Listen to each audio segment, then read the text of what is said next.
Sebuah kalimat bahasa Inggris berkata begini, "Don't judge the book by its cover." Artinya, jangan menilai sebuah buku dari kulit luarnya. Atau sering kita dengar peribahasa ini, jangan menilai sesuatu dari kulitnya saja, tetapi isi jauh lebih penting. Namun pada prakteknya, sebagai manusia, pada umumnya apa yang dilihat oleh mata manusia yang ada di depannya, baik itu terhadap orang lain, begitu mudah untuk menilai tanpa melihat dan mengetahui seperti apa keadaan seseorang itu sebenarnya. Itulah sifat manusia yang hanya melihat dari luarnya saja. Apa yang dilihat oleh mata jasmani karena manusia itu memang terbatas adanya. Oleh karena itu, dalam memahami sesuatu perlu waktu dan proses. Kemudian bisa mengambil suatu kesimpulan yang tepat untuk memberikan sebuah penilaian yang lebih objektif. Sehingga kita ketika memberikan penilaian sudah melalui sebuah analisa dan pemahaman terhadap sesuatu. Yang pada akhirnya kesimpulan dan penilaian sesuai dengan kondisi dan keadaan sesungguhnya terhadap hasil dari pemahaman sebuah situasi dan keadaan manusia tersebut. Dengan melakukan langkah ini, kita tidak akan terjebak pada penilaian hanya berdasarkan kulit luar atau cover, tetapi penilaian berdasarkan isi dan penjelasan lebih dalam dari sebuah situasi atau keadaan, atau konkretnya adalah keadaan dan situasi dari suatu objek yang dimaksud.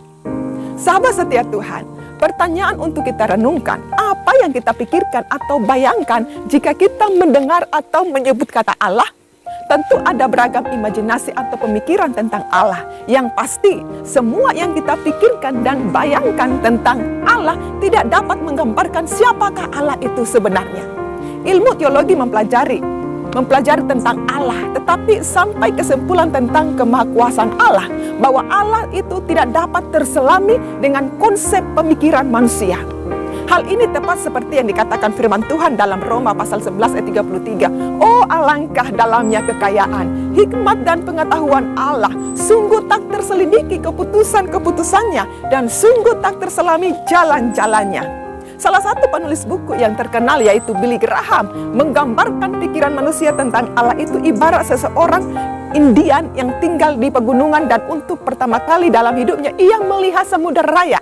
Begitu kagumnya ia pada samudra, sampai-sampai ia ingin memperlihatkan samudra raya itu untuk orang-orang sekampungnya.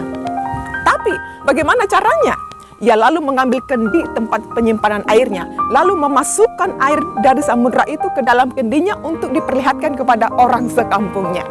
Pertanyaannya, bisakah air dalam kendi tadi menggambarkan seluruh samudera raya? Tentu saja tidak. Demikian halnya, kita tidak dapat membayangkan atau memikirkan, bahkan menggambarkan semuanya tentang Allah. Dalam Mazmur 139 ayat 15-17 berkata, "Tulang-tulangku tidak terlindung bagimu ketika aku dijadikan di tempat yang tersembunyi dan aku direkam di bagian-bagian bumi yang paling bawah. Matamu melihat selagi aku bakal anak, dan dalam kitabmu semuanya tertulis hari-hari yang akan dibentuk sebelum ada satu pun daripadanya. Dan bagiku betapa sulitnya pikiranmu ya Allah, betapa besar jumlahnya." Wow, pemazmur berulang-ulang menjelaskan kebesaran dan kemahakuasaan Allah. Mata Allah sanggup melihat tulang-tulang yang tersembunyi dalam tubuh manusia. Mata Allah sanggup melihat manusia selagi manusia masih bakal anak atau belum menjadi anak. Alat canggih seperti USG baru bisa melihat bakal anak saat telah menjadi pembuahan dalam rahim. Namun Allah melihat manusia jauh sebelum adanya janin dalam rahim manusia. Kita tidak bisa membayangkan hal tersebut, saudara.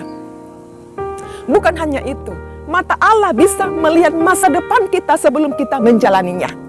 Engkau yang menjalani hidup ini tidak pernah tahu seperti apa masa depanmu. Namun Allah melihat sebelum keberadaan dan masa depan yang masih akan datang.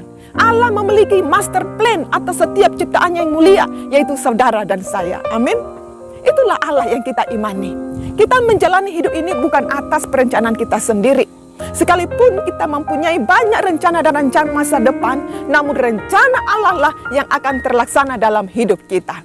Allah mengetahui segala sesuatu tentang saudara dan saya. Ia mengerti pikiranmu dari jauh dan tidak ada satupun yang tersembunyi darinya. Semua yang dilakukan oleh manusia dan semua yang engkau pikirkan sepenuhnya diketahui oleh Allah. Pengetahuan kita tentang kebesaran dan rancangan Allah yang sempurna tidak membuat kita bersikap terserah saja. Kita harus tetap berencana, harus tetap bekerja, harus tetap berusaha. Namun kita harus tetap takut pada Allah, menghormatinya dan menempatkannya di atas segala-galanya, termasuk rencana-rencana pribadi kita. Mungkin engkau saat ini dalam menghadapi pergumulan kehidupan, jangan mudah menghakimi keadaanmu yang mungkin saat ini sangat apes di mata dunia. Saya mau katakan, belajarlah untuk membawanya segala sesuatu di dalam doa. Minta kasih karunia dan hikmat Allah.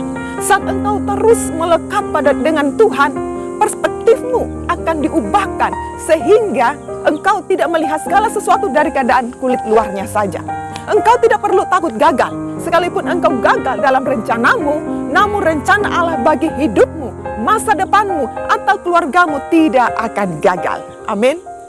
Kita melihat apa yang terlihat oleh mata kita, namun Allah melihat dan mengetahui jauh ke depan yang tak mungkin kita lihat.